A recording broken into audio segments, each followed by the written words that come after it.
Kau berada di sini karena pencarianmu telah mencapai ambang batas.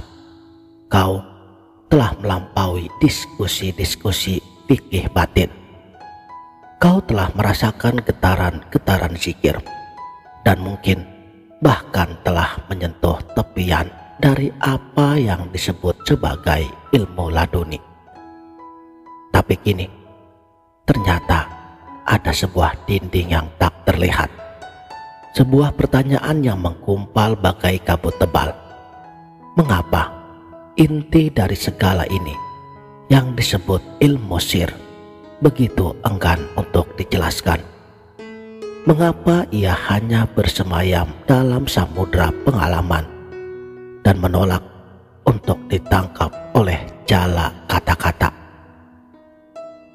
Ini adalah jerit hati yang lahir dari perjalanan panjang yang melelahkan. Dan untuk memahami secara lebih mendalam mengapa ketiadaan jawaban itulah justru jawabannya. Salam sang sejati. Bahasa adalah alat yang hebat. Ia membangun banyak peradaban, mencatat ribuan sejarah, menyampaikan hukum-hukumnya. Tetapi bahasa memiliki domainnya sendiri.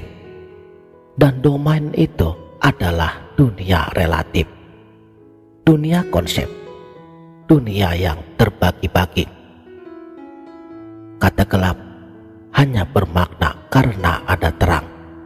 Kata tinggi hanya ada karena ada rendah. Dan bahasa adalah permainan dualitas.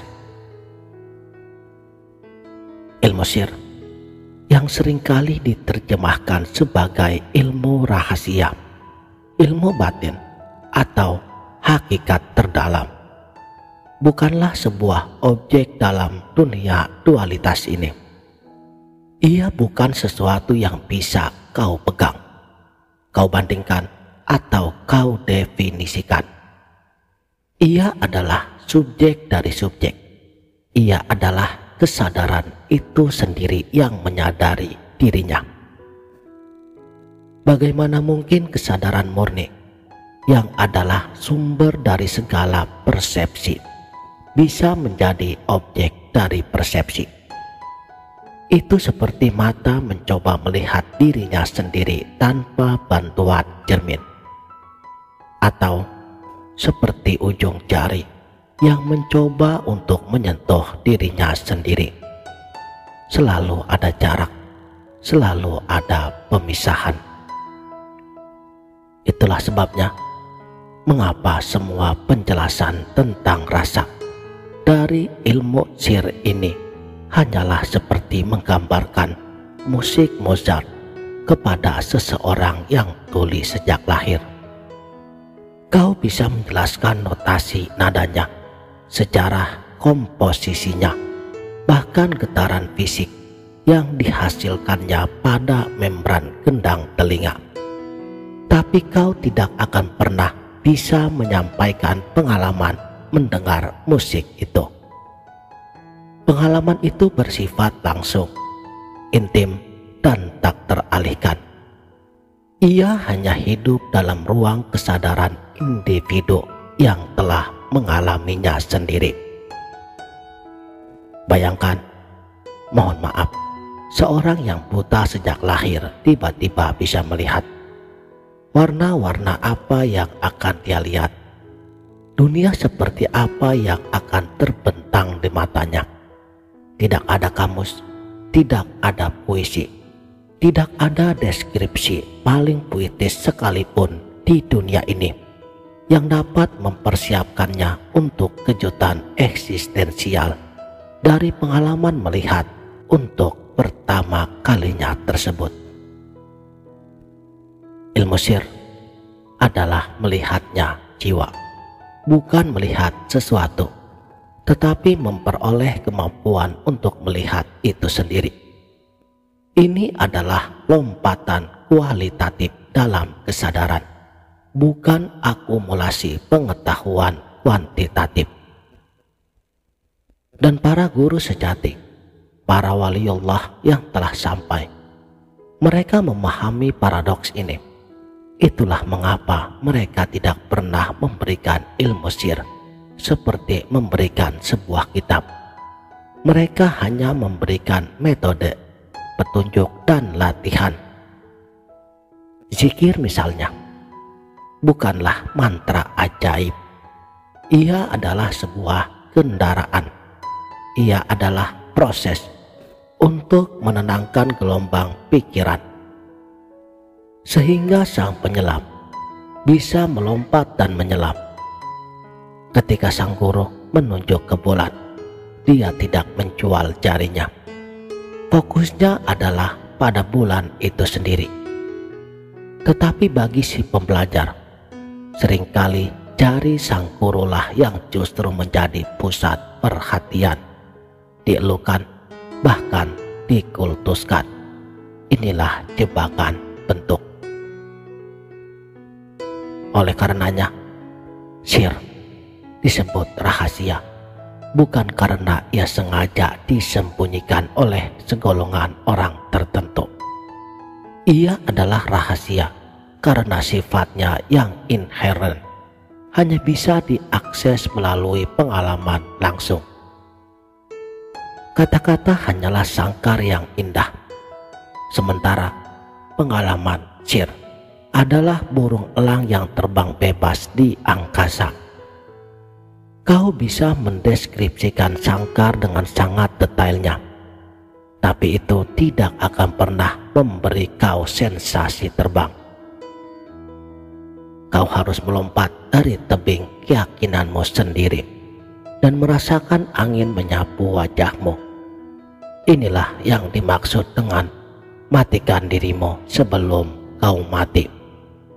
Kau harus berani mati dari ketergantunganmu pada kata-kata, logika, bentuk. Namun, di sini terdapat sebuah jebakan yang lebih halus, lebih dalam, dan lebih berbahaya. Setelah seorang pejalan berhasil menyelam, setelah dia merasakan sesuatu, mungkin cahaya, ketenangan yang luar biasa, rasa persatuan dengan alam, atau visi-visi spiritual dari sang akuan makhluk yang licik kembali bangkit dengan wajah dan rupa yang baru. Seperti, aku telah mengalami sihir, bisiknya. Pengalamanku lebih tinggi daripada pengalaman orang lain, katanya. Aku telah mencapai tingkat kesadaran yang langka, bangganya. Inilah yang dalam tradisi tasawuf seringkali disebut sebagai al-khawatir atau bisikan-bisikan hati. Bisikan yang tampaknya halus, tapi justru memperkuat ego spiritualitasnya. Pengalaman sihir yang seharusnya meleburkan sang akuan makhluk justru dijadikan perhiasan baru, medali baru yang membuat akuannya merasa lebih istimewa, lebih suci, bahkan lebih dekat. Saya menyebutnya fase kritis, karena banyak pejalan yang terpeleset dan terjebak selamanya di sini. Mereka mengira bahwa cahaya-cahaya dan visi-visi itu adalah tujuan akhirnya. Mereka mengoleksi pengalaman-pengalaman spiritual, bagaikan seorang turis yang mengoleksi stempel paspor. Mereka membangun identitas baru sebagai orang yang telah mengalami. Inilah yang disebut sebagai kasyaf asfal atau kasyaf bawah, pembukaan tabir pada level psikis dan bentuk. Pengalaman-pengalaman ini adalah sah dan nyata dalam konteksnya. Mereka bagaikan debu-debu yang terlihat dalam seberkas cahaya yang masuk dari celah. Cahaya itu adalah hakikat sihir, tetapi debu-debu itulah bentuk-bentuk pengalaman gaib yang seringkali mencuri perhatian.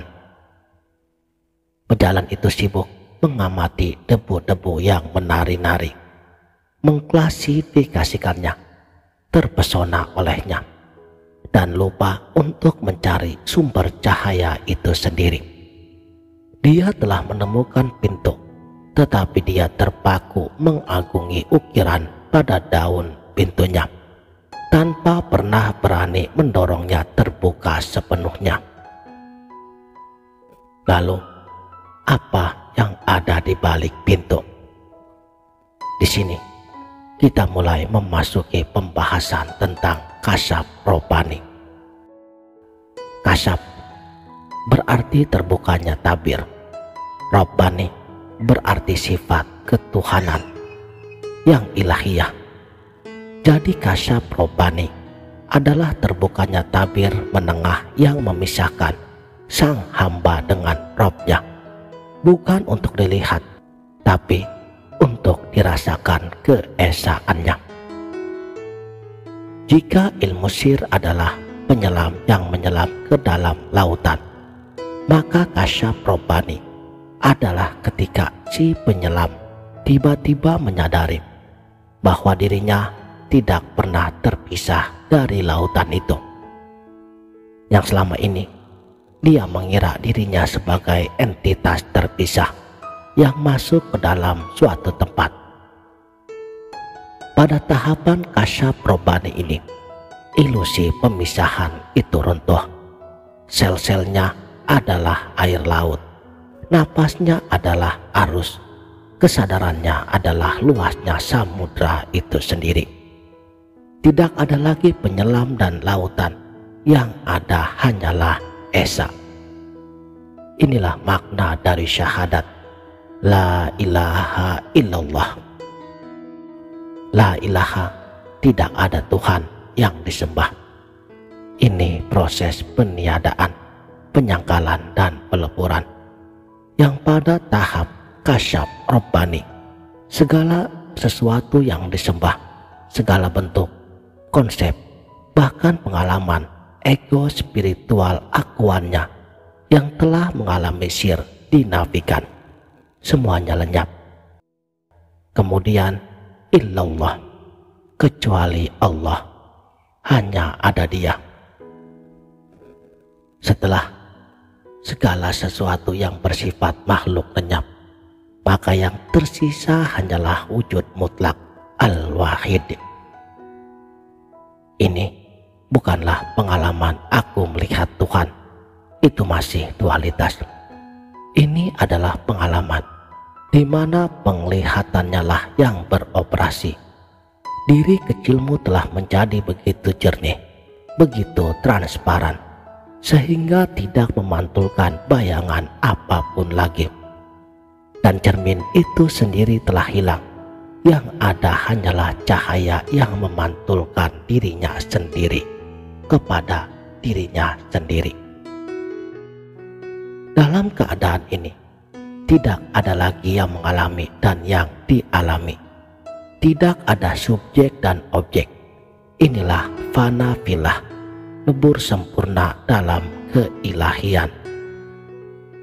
Makanya kasyaf robbani bukanlah tentang memperoleh sesuatu yang baru. Justru ia tentang kehilangan segalanya. Kau kehilangan dirimu. Kau kehilangan pengalaman-pengalaman spiritualmu. Kau kehilangan konsep tentang pencapaian. Sang guru sufi Syekh Abu Yazid Al-Bustami pernah berkata, "Aku mencari Tuhan selama 30 tahun. Aku mengira Dia adalah tujuan. Tapi ketika aku akhirnya membuka mata, aku menyadari bahwa Dialah yang selalu menjadi pencari dan yang dicari." Inilah puncaknya. Sir adalah pintu menuju kesadaran ini. Ia adalah pengalaman langsung yang membebaskanmu dari belenggu kata. Namun, kasyaf robbani adalah kehancuran total dari pintu itu sendiri, dari konsep masuk dan dari sang pejalan yang ingin masuk. Ia adalah keparipurnaan yang tak bersisa. Lalu apa yang harus kita lakukan? Berhentilah. Berhentilah mengejar pengalaman. Berhentilah mengoleksi stempel spiritual. Jangan lagi kau bandingkan pengalamanmu dengan orang lain. Jangan lagi kau ceritakan pengalaman sirmu untuk mencari pengakuan. Biarkanlah ia menjadi rahasia antara dirimu dan dia, karena memang itulah sifatnya. Ambillah semua pengetahuan yang kau kumpulkan selama ini, buku-buku tasawuf, wejangan sang guru, tafsir-tafsir, dan bakarlah dalam api keheningan jiwamu.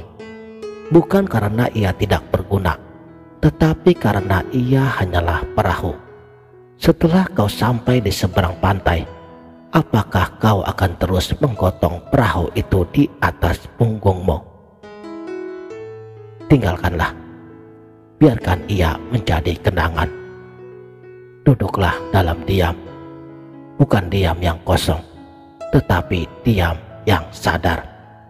Diam yang menyadari setiap tarikan napas sebagai anugerahnya. Diam yang menyaksikan pikiran datang dan pergi tanpa pernah terikat olehnya. Dalam diam inilah sang aku yang selalu sibuk ini perlahan-lahan kehabisan bahan bakarnya.